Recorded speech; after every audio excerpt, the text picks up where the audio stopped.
जय गुरु जी संगत जी। गुरु जी रहमत चैनल पे आप सभी संगत का स्वागत है। आज का सत्संग बेहद ही खास और बहुत ही प्यारा सत्संग हमें भेजा है गुरु जी महाराज की जुड़ी हुई संगत हिना आंटी का सत्संग है। संगत जी, हम अक्सर 7 नंबर की ब्लेसिंग का रहस्य जानना चाहते हैं। क्यों गुरु जी महाराज 7 नंबर ब्लेस करते हैं और कब करते हैं, और जब करते हैं अपने संगत को ब्लेस ये 7 नंबर, तो क्या परिवर्तन आता है उस संगत के जीवन में।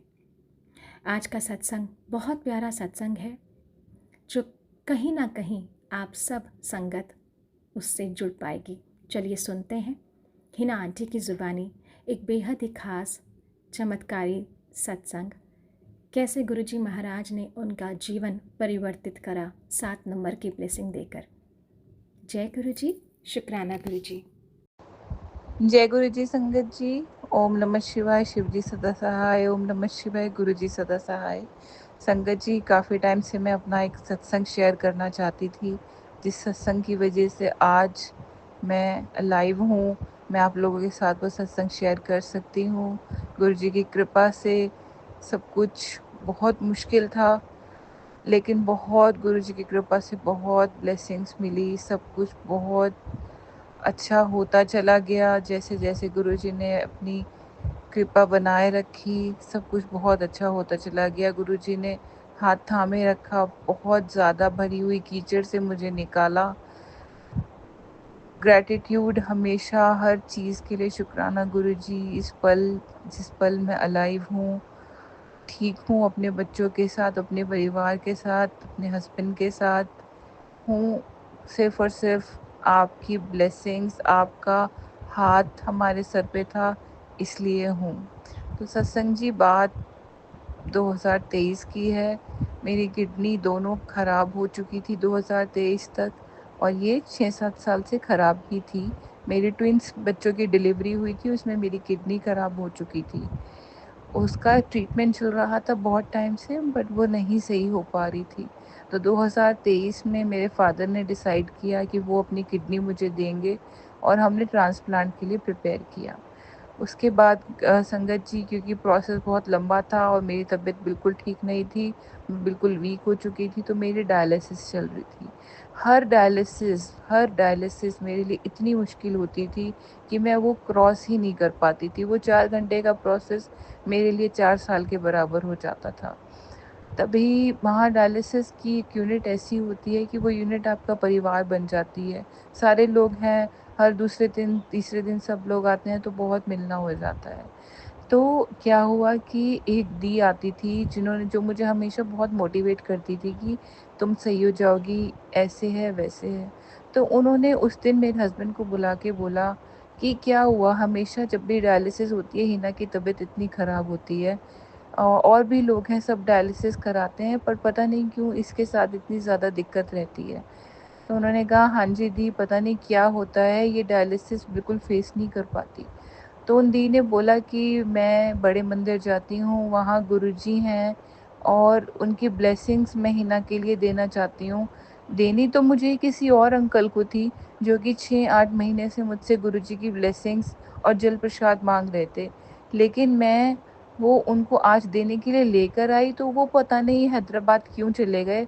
मैंने उनको कहा भी था कि आज मैं आपके लिए ब्लेसिंग्स ला रही हूँ, पर अचानक से वो नहीं आए और वो हैदराबाद चले गए। मेरे पास गुरुजी का स्वरूप है और जल प्रसाद है। मैं आपको बोलूँगी कि ये हिना को अभी पहना दो, और ये जल प्रसाद हमेशा बिठा के उसको डायलिसिस कराओ। पता नहीं संगत जी, उस स्वरूप को पहनने के बाद और जल प्रसाद लेने के बाद क्या इम्प्रूवमेंट हुआ, बट मेरी हर डायलिसिस, हर प्रोसेस, सब कुछ बहुत आसानी से निकलने लगा। बहुत ज़्यादा अड़चनें आई, मैं ये नहीं कहूँगी कि तब एकदम सब कुछ बहुत अच्छा हुआ, नहीं, सब बहुत अड़चनें आई, बहुत ज़्यादा, लेकिन एक-एक करके सब क्लियर होती चली गई। जैसे गुरुजी ने खुद से हाथ पकड़ के उस रास्ते से मुझे निकाला हो। मेरा ट्रांसप्लांट हुआ, transplant was successful and everything was going very smooth. सब कुछ बहुत अच्छा चल रहा था कि ट्रांसप्लांट के चौथे दिन पता चला कि मेरी किडनी रिजेक्ट हो गई मेरी बॉडी से। और हाँ संगत जी, वहाँ पे वहाँ पे मुझे लगा कि क्या हुआ गुरुजी, आपने क्यों मेरा हाथ अचानक से छोड़ दिया। लेकिन डॉक्टर्स ने मुझे बहुत सपोर्ट किया, दिलासा दिया, और 10 दिन का और बहुत ज़्यादा टफ प्रोसेस से मैं निकली। बहुत बड़े कीचड़ से मैं भरी हुई थी वहाँ पे, और बस कैसे उससे निकली हूँ मेरा दिल ही जानता है। 10 दिन मैंने कैसे निकाले, कहाँ-कहाँ सर्जरी हुई, कहाँ-कहाँ कट लगे, क्या-क्या हुआ। लेकिन मैंने वो जल प्रसाद गुरुजी का स्वरूप हर दिन हर समय अपने पास रखा। मैंने कहा गुरुजी, आप बस हाथ मत छोड़ना। ठीक है, दर्द है, तकलीफ़ है, पता है आप मेरे कष्ट काट रहे हो, लेकिन बस आप मेरा हाथ मत छोड़ना। मुझे अपने परिवार, अपने बच्चों के लिए ठीक होना है। और वो सब प्रोसेस होता चला गया। मुझे उस टाइम तक गुरुजी के बारे में बहुत ज़्यादा नहीं कुछ भी पता था। मुझे नहीं पता था कि वो कैसे हर समय मेरे साथ रहेंगे। लेकिन हाँ, मेरे को मुझे उस टाइम तक बहुत फ़ेथ हो चुका था गुरुजी के ऊपर। अ, तब क्या हुआ कि जब मेरा एडमिट मैं हुई उस समय, मेरा रूम नंबर 2037, और मैंने सोचा कि ये नंबर मुझे क्यों मिला है। मुझे चाहिए था कि कोई मेरे बर्थडे का इनिशियल, या मेरे हस्बैंड के बर्थडे का, या मेरे बच्चों के बर्थडे की डेट का नंबर मुझे मिल जाता तो वो मेरे लिए बहुत गुड लक होता। बट मुझे 2037 मिला। उसके बाद मेरा जो बेड नंबर था वो 7 था। मुझे ओटी में सर्जरी के लिए लेके जा रहे थे। मेरा सर्जरी की यूनिट जिसमें थी, वहाँ पे इतनी यूनिट्स थी, मेरे और मेरे फादर को साथ-साथ ले गए, और मेरी सर्जरी का यूनिट 7 था। मुझे लगा क्यों ऐसा नंबर मेरे सामने बार-बार टकरा रहा है। मेरे हस्बैंड, मेरे बच्चे, मेरे एनिवर्सरी और मेरा कुछ भी नंबर ऐसा क्यों नहीं आ रहा जिससे मुझे लगे कि मेरा लक मेरे साथ है। बट वो तो गुरुजी की ब्लेसिंग्स थी, जो मुझे कभी पता ही नहीं थी, क्योंकि मैं दिसंबर एंड में मेरे को गुरुजी का स्वरूप मिला, और जनवरी में मेरा ट्रांसप्लांट हुआ। मैं इतने टफ प्रोसेस में थी कि मैं बहुत ज़्यादा गुरुजी के बारे में जान नहीं पाई। डायलिसिस चल रही थी, बड़े मंदिर नहीं जा पाई, बहुत टफ टाइम था।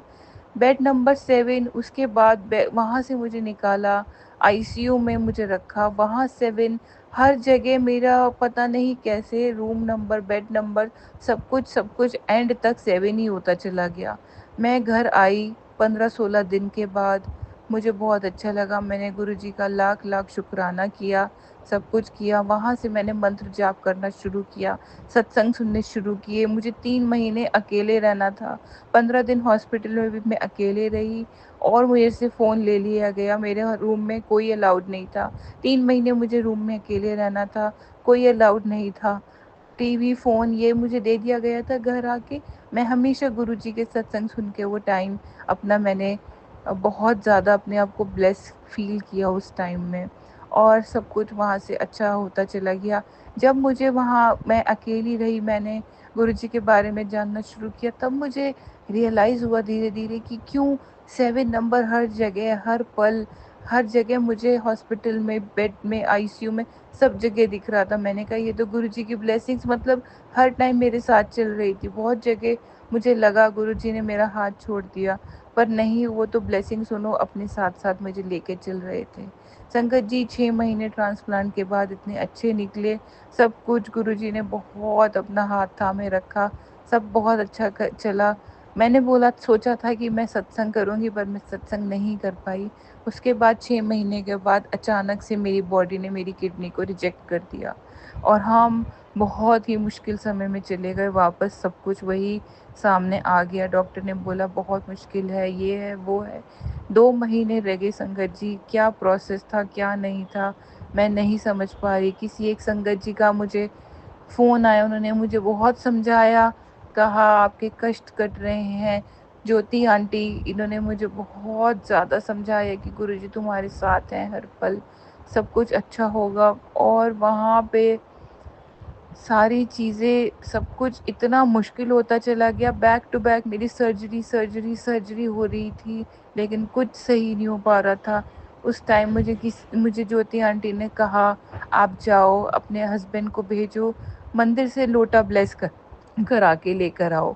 मेरे हस्बैंड मंदिर से लोटा ब्लेस करा के लेके गए। जिस दिन मेरे हस्बैंड और वहाँ पे उन्होंने लंगर खाया, जिस दिन मेरे हस्बैंड वहाँ से लोटा ब्लेस करा रहे थे और लंगर करा रहे थे, तब मेरे हस्बैंड को यहाँ से डॉक्टर ने फ़ोन किया और बोला कि आज हम एक और सर्जरी करना चाहते हैं, आप अगर अप्रूव करेंगे, आप परमिशन देंगे तो हम सर्जरी करेंगे। जब ये फ़ोन आया मेरे हस्बैंड, संगत जी मेरे हस्बैंड बड़े मंदिर के बिल्कुल बाहर खड़े थे। उन्होंने बड़े मंदिर की तरफ देखा, गुरुजी को गुरुजी को प्रणाम किया, शिवलिंग को देखा, ओम नमः शिवाय किया और उन्होंने मेरे डॉक्टर को अप्रूवल दे दिया। संगत जी तब तक हमारे बहुत ज़्यादा ज़रूरत से ज़्यादा पैसे लग चुके थे। मेरे हस्बैंड ने कहा कि ठीक है, आप ये सर्जरी कीजिए, मैं इसके लिए रेडी हूँ और वो लोटा ब्लेस करा के लाए। और वहाँ से संगत जी सब कुछ गुरुजी ने सँभाला, अपने हाथ में लिया और सब कुछ बहुत अच्छा होता चला गया। बहुत मुश्किल समय था संगत जी, एक टाइम ऐसा था मेरी बॉडी में 3 यूरिन बैग्स लगे हुए थे। मुझे लगा शायद मैं अब कभी खड़ी नहीं हो पाऊँगी, चल नहीं पाऊँगी, बच्चों के पास नहीं जा पाऊँगी। लेकिन मुझे पता था गुरुजी मेरे कष्ट काट रहे हैं और सब कुछ बहुत अच्छा होगा, सब कुछ बहुत अच्छा होगा। 2 महीने लगे संगत जी, मैं बेड पे रही, सब कुछ बेड पे हो रहा था। मेरी लाइफ बहुत ज़्यादा दिक्कत से चल रही थी, लेकिन हाँ, गुरुजी की ब्लेसिंग से वो मैंने ओवरकम किया और सब कुछ बहुत अच्छा चला गया। गुरुजी जैसे आपने मेरा साथ तब तक दिया, अब तक दिया, हमेशा रखना। हम आपके सहारे गुरुजी। सबकी सबके लिए मैं प्रे करती हूँ हर दिन कि सर्वदा दा भला, क्योंकि मैंने सीखा है, गुरुजी ने कहा है कि अपना तेरा मेरा नहीं करना, सबका भला मांगो, सब में तुम्हारा अपने आप भला हो जाएगा। उसके बाद संगत जी मैं ठीक हुई, धीरे धीरे रिकवर हुई और गुरुजी की ब्लेसिंग से मैंने अपने घर में सत्संग रखा। सत्संग में गुरुजी की बहुत ब्लेसिंग हुई, मैंने अपना सत्संग शेयर किया। उसके बाद मैं 1-2 बार और सत्संग करा चुकी हूँ। बाकी जैसी गुरुजी की इच्छा रही आगे भी कराती रहूँगी। बड़े मंदिर गए, गुरुजी की बहुत ब्लेसिंग्स ली बच्चों को लेकर। हमेशा जाते रहें, गुरुजी हमें ऐसे ही बुलाते रहें।